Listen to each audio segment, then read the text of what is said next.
Paramedic 33, what is your emergency? Yes, sir. I need an ambulance as soon as possible, sir. Sir, we have a gentleman here that needs help, and he's not breathing.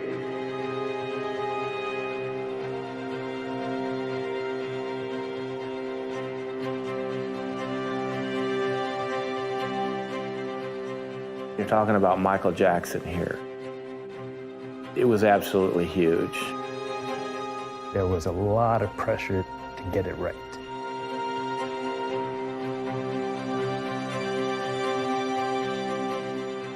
This isn't a man who should have died. He's not breathing yet. He's not breathing, and we're trying to pump him, but he's not. Okay. Okay, how old is he? He's 50 years old, sir. 50, okay. He's unconscious, he's not breathing? Yes, he's not breathing. When we were dispatched to a 50-year-old male, cardiac arrest, we think this is a viable patient. This is someone, if we get to in a timely manner, we can save.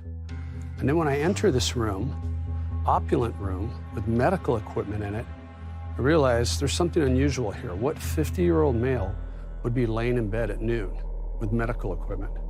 We're not looking at the patient at that moment, until my partner did. He looked up and whispered the name, Michael Jackson.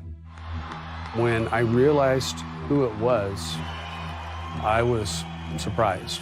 We had no idea he was there. None of us had any idea who was living in our neighborhood. Did anybody witness what happened? No, just the doctor, sir. There was a man with our patient who identified himself as the doctor. And as such, I immediately asked him some information. What had happened? How long has this been going on? And he told me then that it had just happened. This was a patient to me that it seemed that he had not just passed away, that some time had gone by before we were notified.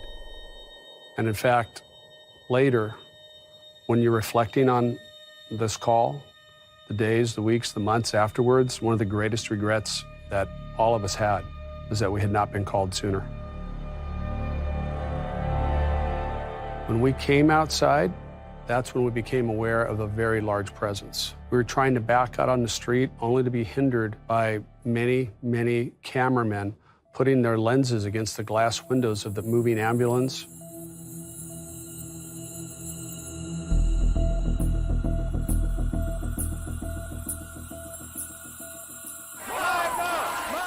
People seem to forget or don't realize about this investigation. It was a death investigation. It really wasn't a crime at the time. From the information that I had, it was probably an accident or natural, and we would find out that he had some pre-existing medical condition, and then we would be done. Just look at what we knew in the first hours of this. Taken to the hospital, there wasn't a bloody knife, there wasn't a smoking gun. There was nothing on the surface that would lead anyone to believe anything nefarious had occurred. When I arrived at the hospital, Dr. Murray was gone. So he was no longer there at the scene. We were in a bit of a panic then. The one person that was in a room with them at the time that everything happened is no longer at the hospital. There were several attempts right away to get a hold of Dr. Murray that were negative, that they were going to voicemail. Yeah, family members, Jackson family members coming in and people wanting some questions answered as well as us. It is believed he suffered cardiac arrest in his home. A team of doctors, including emergency physicians and cardiologists, attempted to resuscitate him. The emergency room physician, they believed it was a heart attack, partly because of what Mr. Murray had told them. Never told them anything about any other narcotics or anything. They just believed he had had a heart attack and stopped breathing.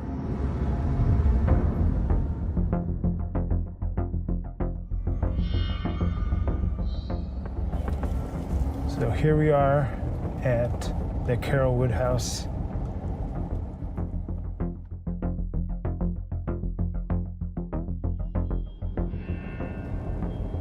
That day, by the time I got here, We had to block off this side of the street, the entrance side of the street, and it was full of media vans. We had never seen anything like it. I had never seen anything like it.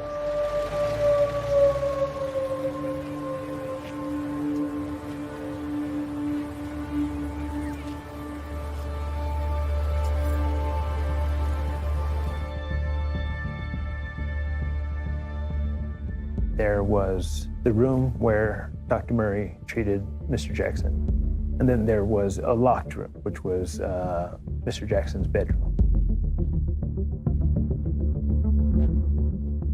There's a fireplace in the room and it was roaring. So the room was very, very hot. There were like Post-it note or pieces of paper taped all over the room, on mirrors, on doors, with little slogans or phrases. I don't know if they were lyrics or thoughts, or some of them seemed like poems. The bedroom was a mess.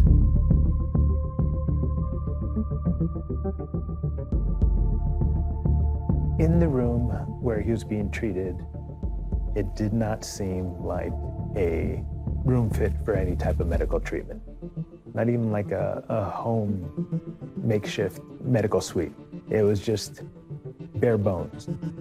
I just remember going in there and there's an IV stand and saline bag and just various medications strewn about. There was a computer on the bed. There was a lifelike doll on the bed.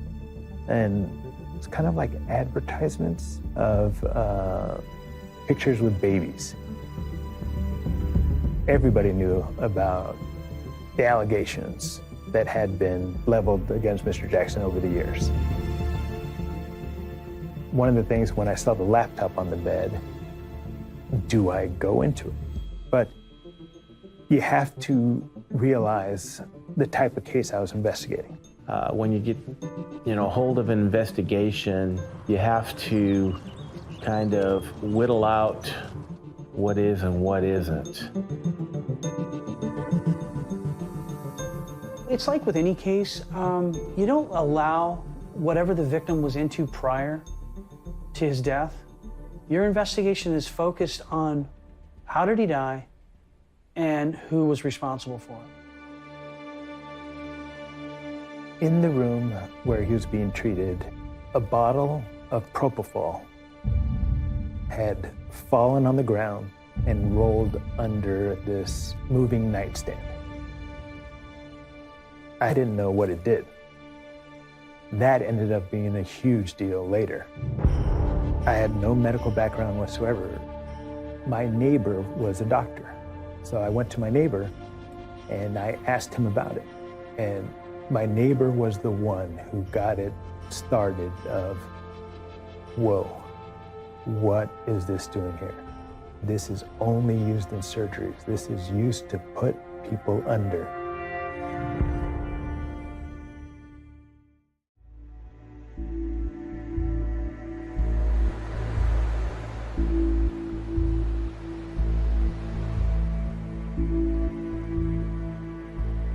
We had put it out in the press that we were looking for Dr. Murray. We still didn't think that there was anything criminal going on.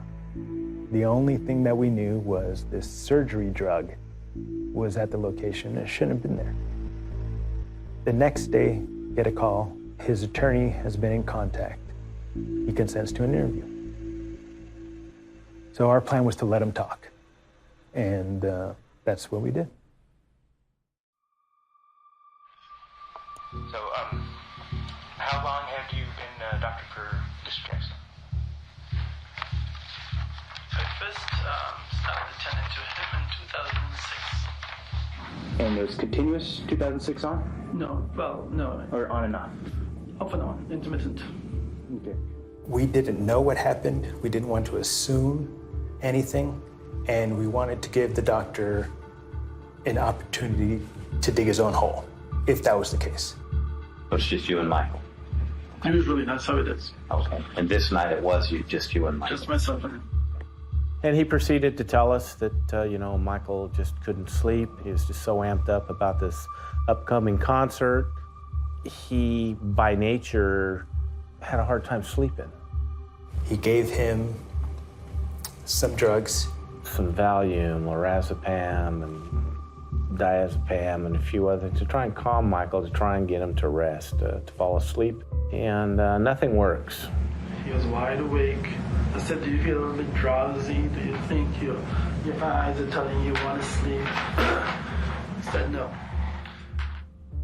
Dr. Murray says, after trying all these various things, nothing was working. And it's in the early morning hours of the next day. And so finally, I just gave Michael his milk. And that time he said, I'd like to have some milk. Milk? Hot, cold milk? What are we talking about? He says, oh, well, it's a medication. Does the medication have a name? He says, well, it's propofol. And this was, again, a big revelation during this interview that propofol is mentioned. And what is this propofol? It is a sedative that could also be used for anesthesia. He freely admits that for months he's been using this to help Mr. Jackson sleep. Okay, you've administered it more than 10 times? Yes. More than 20 times? 30 days a month, roughly, every day. Oh, so it's about a daily? Daily.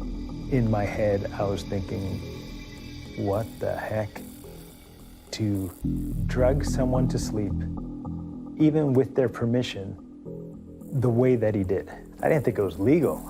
I monitored. I sat there and watched it for long enough period that I felt comfortable. He gave him propofol and then goes to the bathroom, comes back. Mr. Jackson's not breathing. So I started immediately to perform CPR and mouth-to-mouth resuscitation. He goes into a panic. He tries CPR while Michael's on the bed. He summons Alberto Alvarez, the head of security, and ultimately Alberto Alvarez is the one that calls 911.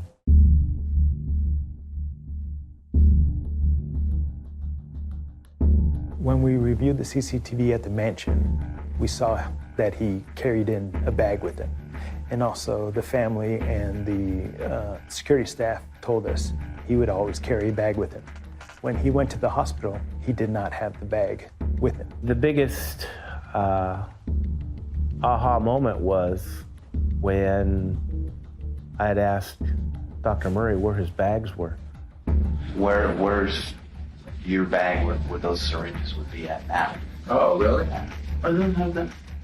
Yeah, I thought you left it there. He was assuming that we had it. You haven't got my bags? Once he realized we didn't have that, he's like, deer in the headlights look, if you will. Legally, we can search the areas that are relevant. It wasn't in the room that was relevant. If you walk into the dressing room and you turn right, at the high level top, the bags are left there with the items in it.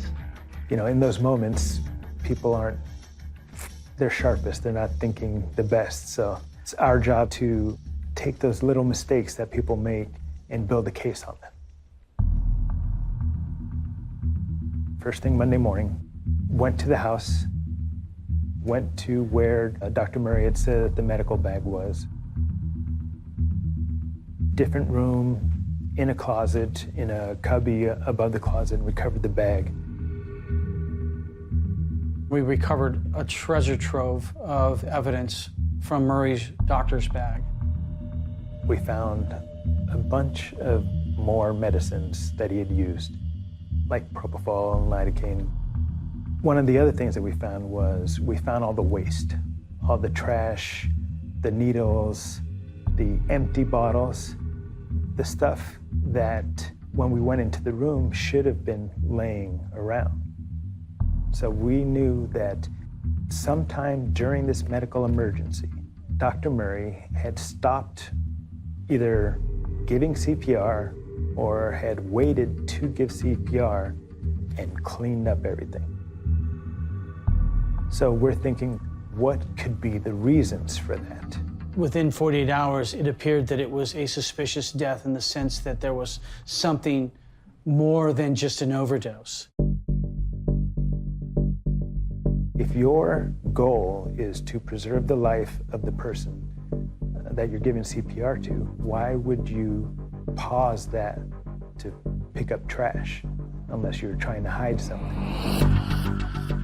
If he wouldn't have told us where it was, or if he would have taken it with it, we wouldn't have had it, we would have lost that element of the hiding, the trying to cover up. We were now looking at Murray. He was behind the death.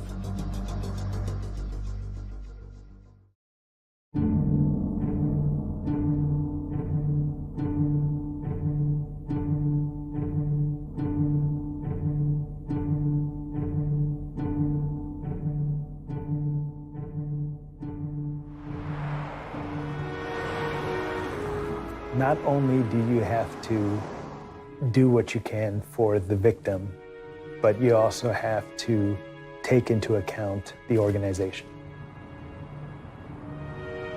You're donning a uniform that's been a part of history, and growing up with the stories that you'd heard from the Manson cases,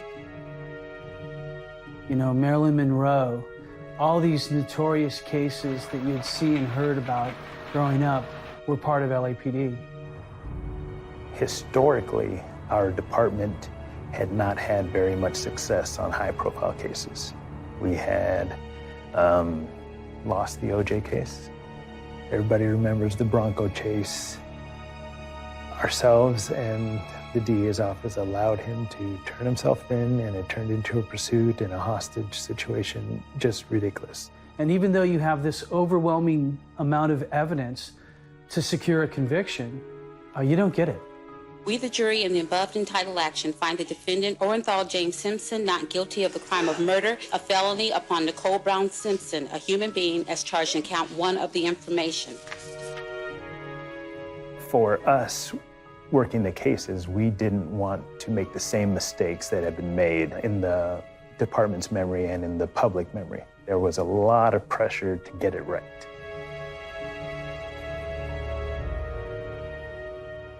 Me personally, I thought that it was going to be horrible. The public scrutiny, the second guessing. This is kind of like when the generation when Kennedy was assassinated. I now will remember that I was in Times Square, you know, when I found out that Michael Jackson passed away. There was a lot more pressure, if you will. There was a lot of eyes on us, obviously, to get the job done. It was daunting at times.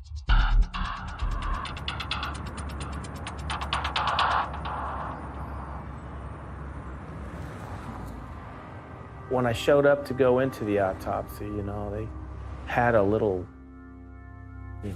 cover over the window, and they're looking to make sure it's just me and no one else is around, and they open the door and they usher me in right away and close the door and lock it. And I'm like, oh my gosh, you know, we're in a controlled environment. This is your office. This is a coroner's office. So what's the problem?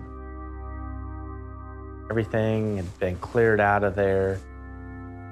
I remember it being close to 5 hours long. It was extraordinarily long.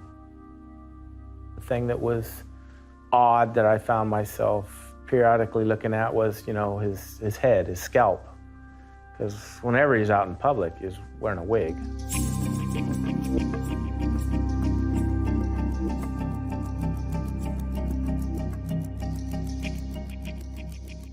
Looking at his scalp and the top of his head and being, you know, severely scarred, hardly any hair at all on the sides, to what he would look like in public with the flowing hair. That was, you know, a bit different. Not defending his use of prescription medicine by any means, but, you know, when you experience something like that, it kind of opens up the door for painkillers and whatever else that may lead to. But other than that, it truly just, let's do this and get it done. Yeah. Blood is drawn, and then that blood is sent to a toxicology unit. So the initial autopsy didn't show much, you know, nothing much that you wouldn't be shocked a 50-year-old body would have. He was relatively healthy. You know, this isn't a man who should have died. While an official cause of death has yet to be determined, the coroner's office says it has everything needed to make a ruling on why Jackson died. We're still waiting for the toxicology reports and the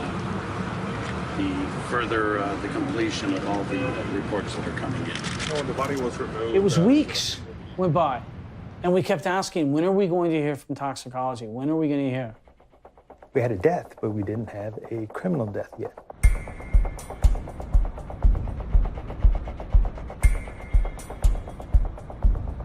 It's official. Michael Jackson's death was a homicide.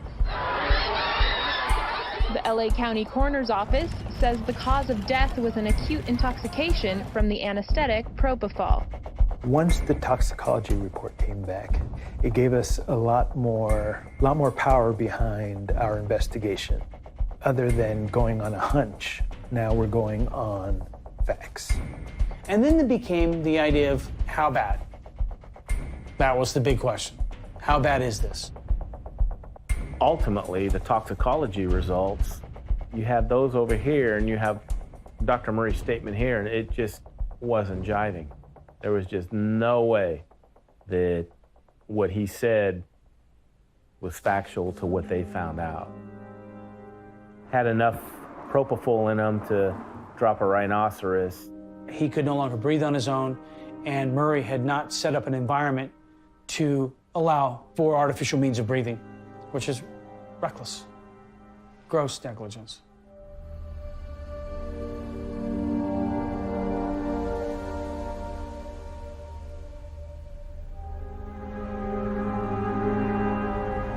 This is a bottle that people pee into when they're bedridden. This was found at the bedside and it was full. He used the restroom without having to get out of bed. What it made us think was that he was completely incapacitated, that someone was caring for him to that extent. Seeing things like this, I realized that he wasn't being helped to fall asleep. He was being kept under. As a consequence, not having the strength or the ability to get up and go to the restroom, just take care of business and continue sleeping.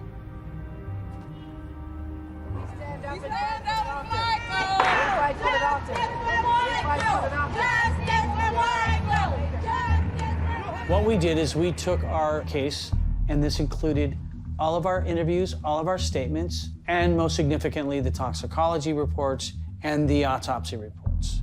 We had 11 physicians in, I think, 5 or 6 different specialties review this material, and were asked to render an opinion.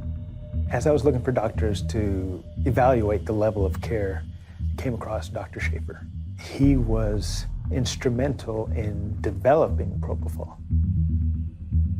I demonstrated that in statement after statement after statement in Conrad Murray's interview, what he said made no sense. It was not possible. He just asserted things that were not true. You would need a continuous drip of the propofol and not a shot, not an injection, like Dr. Murray had said he had used. It wears off really quickly.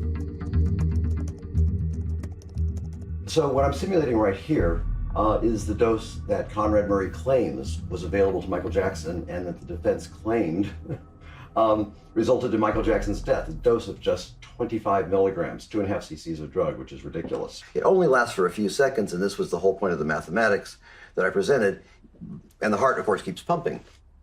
So we know that there was a 100 cc vial hanging over Michael Jackson.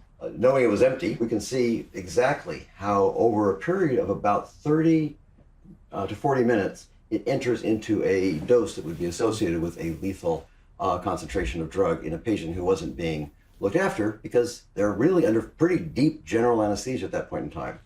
And this corresponds to having an empty 100 ml vial hanging over Michael Jackson's head. And I thought, oh my God, this is it. This is the smoking gun. This is actually the bottle of propofol that killed Michael Jackson.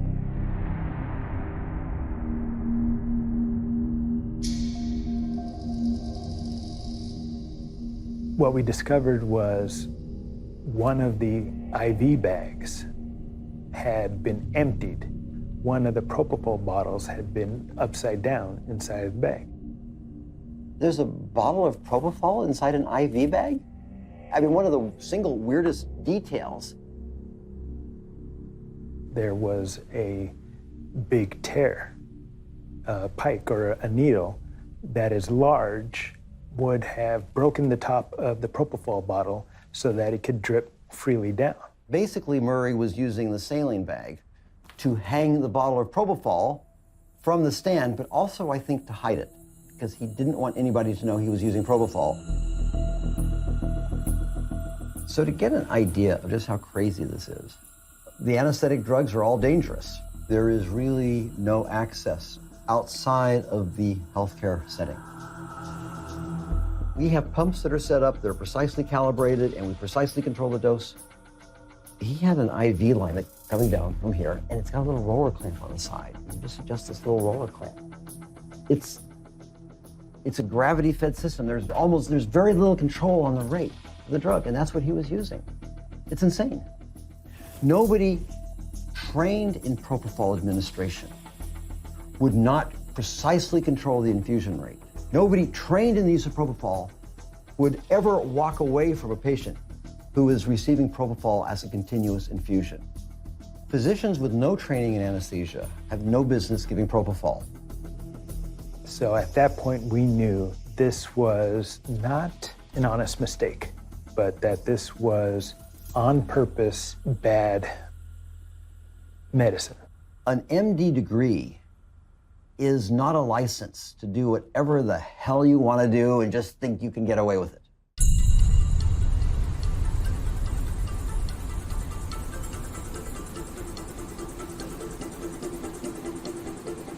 One of the challenges in the investigation was the uncooperative witnesses. One of those was Dr. Murray's girlfriend. When we finally served the search warrant at her apartment, the whole place had been cleaned out. There was nothing to show that Dr. Murray had been there, stayed there, frequented there at all.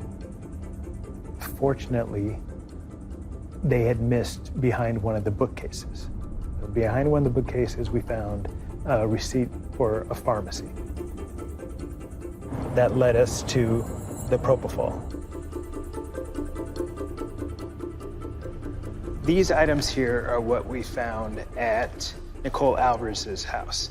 So it brings me back to remembering how difficult things were when dealing with her. This business card and this receipt were the only things in his name at her place. This led us to the pharmacy. When we arrived at the pharmacy had all the records ready. They had been following the news and they knew that the police would be there eventually. And as you go through, you can see all the amounts. One case of the 100 milliliter bottles, one case of the 20 milliliter bottles. In June, 4 cases of the 100 milliliter bottles. All of the amounts, it's over 5 gallons worth of propofol. A massive amount of propofol, was shipped to his girlfriend's house. We found that there was other doctors that Michael had reached out to in hopes of being administered propofol, and he was turned down. That relationship was a perfect storm. Michael first got introduced to propofol through a dental procedure, and he liked it. He felt like, wow, this is the best way to go to sleep. That was his drug of choice, and he was looking for doctors that would administer that, you know, as wrong as it was.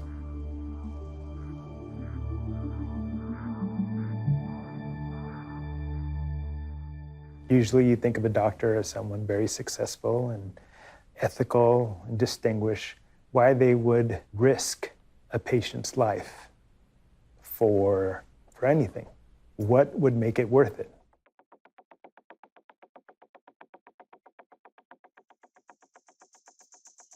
And then search warrants out in Las Vegas at his residence, as well as his place of business in Las Vegas, and then his office out in Houston, Texas. We get into finances, we get into business dealings, and his relationships. We executed a search warrant at the Armstrong Medical Clinic this morning with members from the DEA and the Houston Police Department, and we are from LAPD Robbery Homicide Division. He had several children. We would learn several of them by several different wives. He would go out to places of adult entertainment and spend outrageous amounts of money. He would put on a show and not be able to support it financially. He would leverage his closeness to a celebrity to manipulate young women into relationships with him. We knew that he had purchased a home in October in Las Vegas for over $1 million, and his mortgage was $10,000 a month. And he had stopped paying it.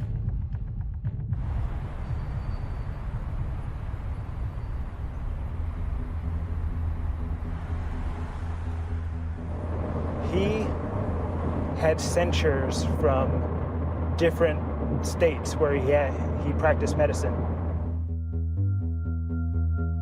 With these different medical boards, they sent us the files of the complaints and the penalties that they would impose on Dr. Murray when he would violate their rules.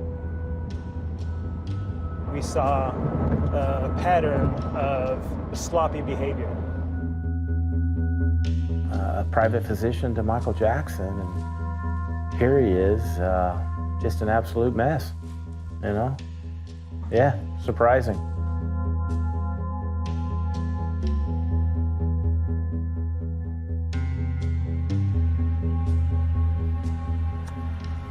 This is what I recovered from his car, from the doctor's car.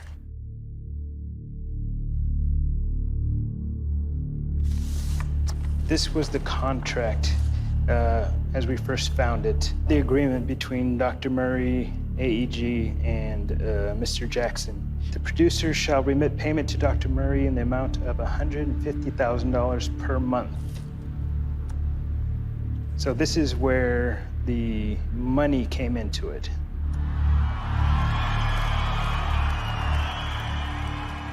Michael started working, preparing for this huge comeback tour, and that's when he had reached out, Michael, and told AEG that he wanted Conrad Murray with him. And initially AEG's like, you know, London's not a third world country. They have fabulous doctors over there. What do you need your own physician for? And Michael's response to his managers were, listen, the President of the United States has a physician, travel with him. I want a physician to travel with me. Dr. Murray agreed to go ahead and accompany him and provide Michael with what he wanted. So he needed this gig with Mr. Jackson either to pay off or to keep up with his debts. He had the right motive. He needed money.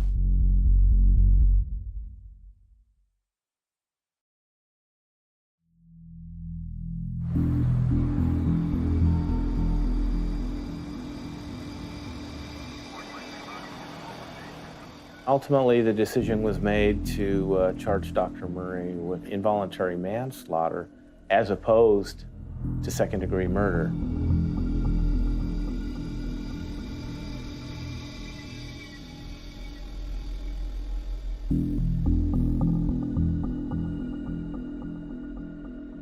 The DA's office didn't want another high-profile failure.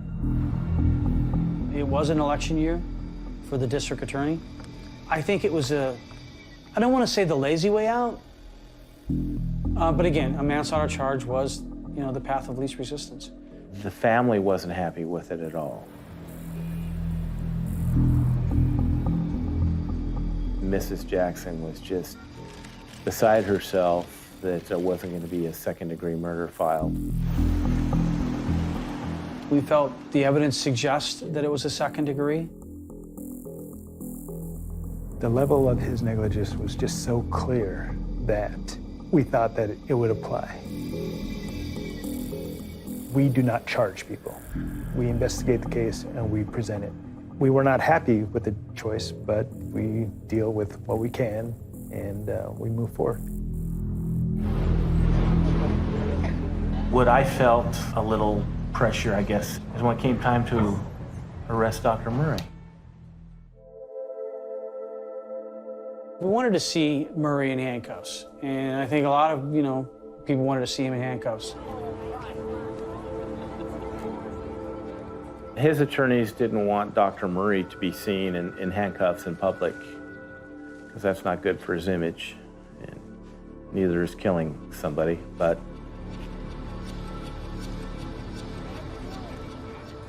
behind our backs, the DA's office made that agreement with Dr. Murray's attorneys. the doctor turned himself in, voluntary surrendered. You know, I'm of the opinion that regardless of who you are, what walk of life you come from, if you've done wrong, then you need to answer for that.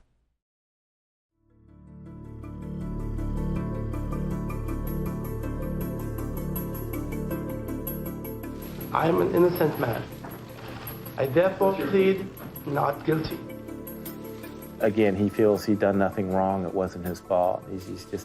He's arrogant individual.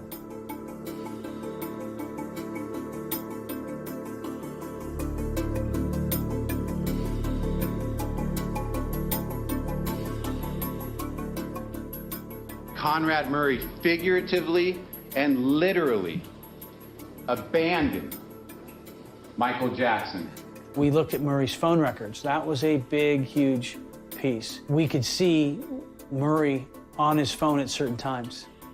He left this vulnerable man filled with Valium and midazolam and lorazepam and propofol with no medical monitoring equipment, no necessary resuscitative equipment.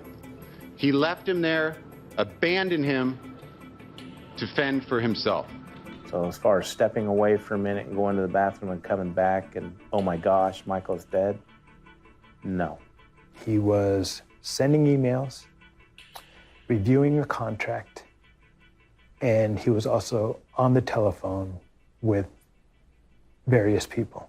While he was on the phone, he realized that Mr. Jackson was not breathing. I heard mumbling of voices. It sounded like the phone was maybe in his pocket or something. It was shh, and I heard coughing. We looked at the timelines of when the 911 call was, I think, around 20 to 25 minutes after that call with Sade ending. Mr. Murray started cleaning up the mess that he had left, covering up the medical treatment that he was giving, put that away, called for help from security, directed them to call 911 while he gave ineffective one-handed CPR, and then traveled to the hospital with Mr. Jackson. Dr. Murray fled the hospital before we arrived, waited a couple days to get his story straight, and ultimately was prosecuted for his conduct. We, the jury in the above entitled action, find the defendant, Conrad Robert Murray, guilty of the crime of involuntary manslaughter.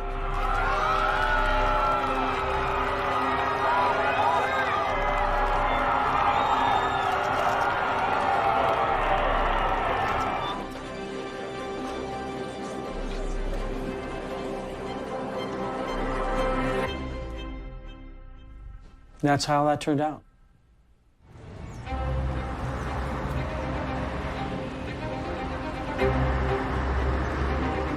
Should it have been a second-degree murder? Yeah, I think it could have been. Unfortunately, that is not a choice that we were able to make.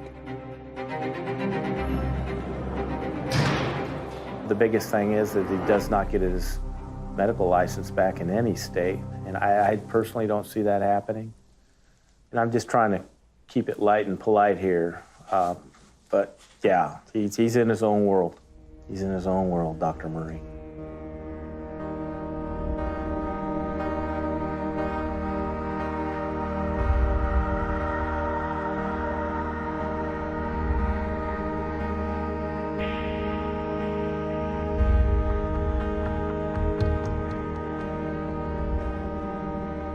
I think that this case, we actually have the answers. We won't be in that book of unsolved murders, all the big ones where we failed. At least my name won't be put in the same place as those.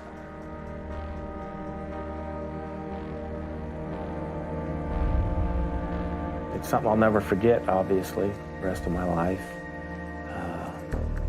One hell of an experience. Yeah, no regrets.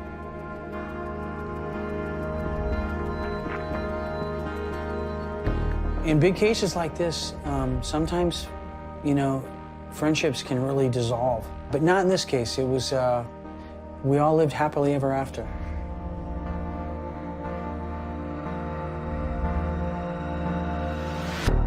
As soon as this one was over, it comes to, this is what we expect of you.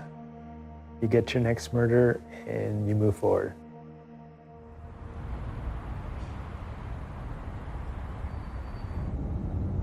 About 4 years after the trial, I was driving home from work.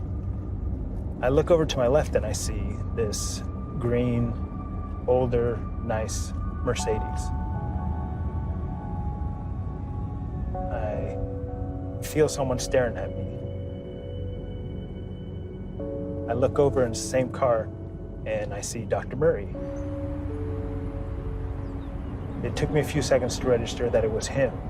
And by that time, our cars had separated. But I never saw any double takes or any instant moment of recognition. At that time, I wondered whether or not he would start practicing medicine again. Do you give someone like that a second chance?